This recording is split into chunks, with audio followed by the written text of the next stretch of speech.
तालुका प्रमुख या नात्याने शिवसेनेचे पदाधिकाऱ्यांच्या बाबतीत आज पत्रकार परिषद घेतात, काय सांगा? राज्याचे उपमुख्यमंत्री तथा पक्षप्रमुख एकनाथ शिंदे साहेब यांच्या आदेशानं सोलापूर जिल्ह्याचे जिल्हाप्रमुख महेश चिवटे साहेब यांच्या आदेशानं व संपर्क प्रमुख संजयजी कदम साहेब यांच्या आदेशानं जी माळशिरस तालुक्यातली जी तात्पुरत्या स्वरूपात जी आपण जी बॉडी तयार केली ती आज ह्या ठिकाणी आपण कष्ट करत आहे. तर इथून पुढची बॉडी आपण नवीन पोरांना आपण नवीन कार्यकर्त्यांना संधी देणार आहे. ह्याच्यासाठीची आजची पत्रकार परिषद घेतलेली आहे. जी आता नवीन कार्यकारिणी जाहीर करणार आहे ती किती दिवसामध्ये करणार आहात? कार्यकारिणी एक 8 दिवसात किंवा 4 दिवसात त्याची एक बैठक होईल जिल्हा प्रमुखासंघ, आमचे संपर्क प्रमुखासंघ.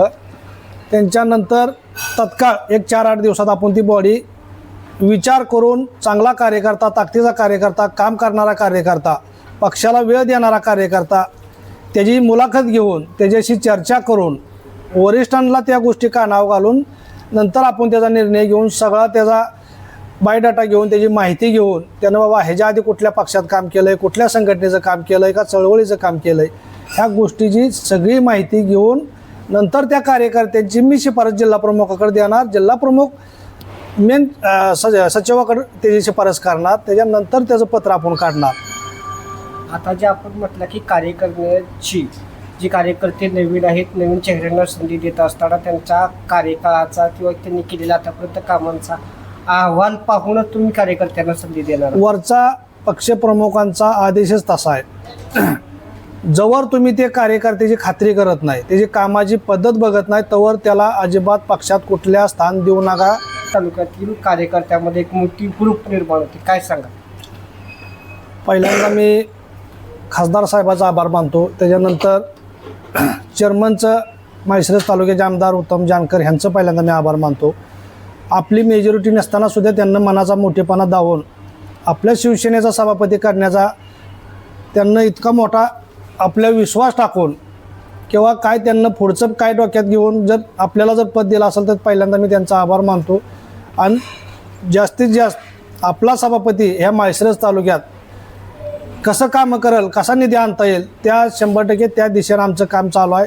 100% आम्ही माळशिरस तालुक्यातल्या शेतकऱ्यांचं असेल, गोरगरीब असेल, घरकुल असलेली, शेतकऱ्यांच्या काय अडचणी असलेल्या, विहीर असलेल्या, पानंद रस्ता असलेलं, ह्याच्यासाठी शिवसेनेचा सभापती म्हणून मी माळशिरस तालुक्याचा तालुका अध्यक्ष म्हणून ती आमच्या दोघांची बी जबाबदारी राहील. जास्तीत जास्त कसं फंडिंग आणता येईल, माळशिरस तालुक्याचा कसा विकास करता येईल, त्या दिशेनं आमची वाटचाल चालू आहे. माळशिरस तालुक्याच्या राजकीय इतिहासामध्ये प्रथमच आपल्या नेतृत्वामध्ये शिवसेनेची ताकद या माळशिरस तालुक्यामध्ये वाढते आहे. या ताकदीबद्दल आपण काय सांगाल?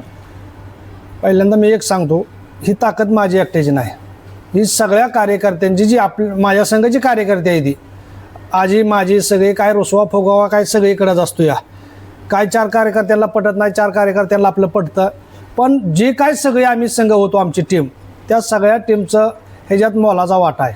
ह्याच्यात कोण बघलेला आणि कोण ह्याला कोण रुसला आणि कोण फुगला, त्या टायमिंगला आम्ही एका जीवानं एका दिलानं काम केलं आणि माळशिरस तालुक्याला शिवसेनेचा सभापती करून दावला. ही सगळ्या शिवसेनेच्या कार्यकर्त्यांचं पदाधिकाऱ्यांचा ह्याच्यात मोलाचा वाटा आहे, वाघाचा सिंहासारखा वाटा आहे.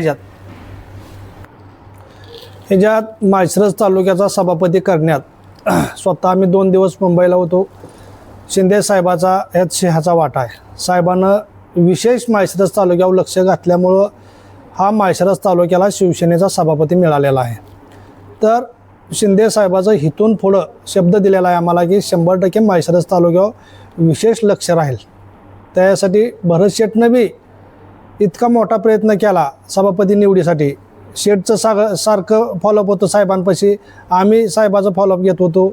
साहेबाचं विशेष लक्ष होतं आणि आम्हाला शिंदे साहेबानं शब्द दिलेला आहे इथून पुढं माझं माळशिरस तालुक्यावर विशेष लक्ष राहील. कार्यकर्त्याबरोबरच या तालुक्यावरती विशेष राज्याचे माजी मुख्यमंत्री आणि विद्यमान उपमुख्यमंत्री एकनाथ शिंदे साहेबांचं, तसेच विशेष करून उदय सामंत असतील, भरतशेटजी गोगावले साहेब असतील आणि आपले संपर्क मंत्री प्रताप सर नाईक साहेबांचं देखील विशेष लक्ष या तालुक्याकडे दिसतंय, काय सांगा? सगळ्यात महत्त्वाचं मी शेठचा आभार मानतो की भरत शेठनं माळशिरस तालुका हा दत्तक घेतला अशी घोषणा लवंगच्या एका प्रवेशाच्या कार्यक्रमात केली होती. भरत शेठ हा माणूस असा आहे की शब्द दिला तर शेठ कधी मागं सरत नाहीत. त्यांची एक ख्याती आहे, एखाद्याला शब्द दिला तर ते कधी माघारी फिरवत नाहीत किंवा माघारी घेत नाहीत. एकदा शब्द दिला तर ते शब्द तड्यास नेल्याशिवाय राहत नाहीत. शेठचा माळशिरस तालुक्यातल्या शिवसेनेच्या पदाधिकाऱ्यावर एवढा प्रचंड विश्वास आहे. जिल्ह्यातलं काय का असना, पण माळशिरस तालुक्यातली टीम ही प्रामाणिकपणानं पक्षाचं काम करते. आमच्यात कुठला रुसवा नाही, फुगवा नाही, काय नाही. जे कोण काय म्हणत असेल ते त्यांना ती लकलाभ असावं. पण शेठचं ह्या माळशिरस तालुक्यावर जसं त्यांच्या मतदारसंघावर लक्ष असतं तसं माळशिरस तालुक्यावर शेठचं लक्ष असतं. कुठल्याही कार्यक्रमाला शेठला आपण निमंत्रण दिलं की शेठ तत्काळ कधीच म्हणत नाहीत की बाबा मी येत नाही, मी 100% सतीश तुला सांगतो 2 दिवस 1 दिवस मला वेळ दे, पण मी 100% येतो. पहिला शब्द तसा असतो शेठचा. मला काय म्हणायचं आहे की आता तुम्ही जी तालुक्यात पदं बरखास्त केलेत, ती कुठली बरखास्त केलीत पदं? माळशिरस तालुक्याची जी टीम आहे, तालुका अध्यक्ष सोडून बाकीची सगळीच टीम आता बरखास्त केलेली आहे. आपण नवीन आता सगळी पदं भरणार आहे. माळशिरस तालुक्यामध्ये एक वेगळी चर्चा होते की माळशिरस तालुक्यामध्ये शिंदे सेनेच्या शिवसेनेमध्ये 2 गट दिसत आहेत, त्याबद्दल काय सांगा? काय होतं, म्हणणाराला बोलणाराचं तोंड आपल्याला दाबता येत नाही.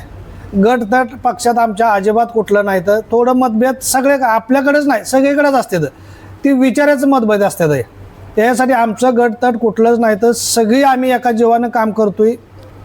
काय एखाद्या कार्यक्रमाला मला जाता येत नाही, एखाद्या कार्यक्रमाला त्यांना येता येत नाही, पण आम्ही सगळी जशी टीम आमच्या आहे तशीच आतापर्यंत आमच्या संघच आहे. मग आता माळशिरस तालुक्याची टीम कधी निवड जाहीर करणार आहे, तारीख सांगता का? तारीख तशी निश्चय नाही. आता आम्ही पहिल्यांदा ज्याला इच्छा आहे पक्षात काम करायचं त्याची पहिल्यांदा मुलाखत घेण्यात येणार आहे. जिल्हा प्रमुखासमोर सगळी आहे. मी जेवढी इच्छुक लोक आहे ती कुठल्या पदावर काम करायचं आहे, कोणाची इच्छा काय आहे ती बोलवून घेऊन एकदा मी सगळ्यांसंग चर्चा करून परत जिल्हा प्रमुखापाशी नेऊन जिल्हा प्रमुखाची एकदा बैठक लावून देणार. परत जिल्हा प्रमुख संपर्क प्रमुखासंग एक बैठक होणार. मग त्यांच्या माझ्या विचारानं ह्या निवडी होणार आहे. आता कुठल्या निवडीला गडबड करायची नाही आणि जो काम करेल त्यालाच हित आता संधी मिळणार आहे. एवढं बोलून माझं 2 शब्द संपवतो. जय महाराष्ट्र.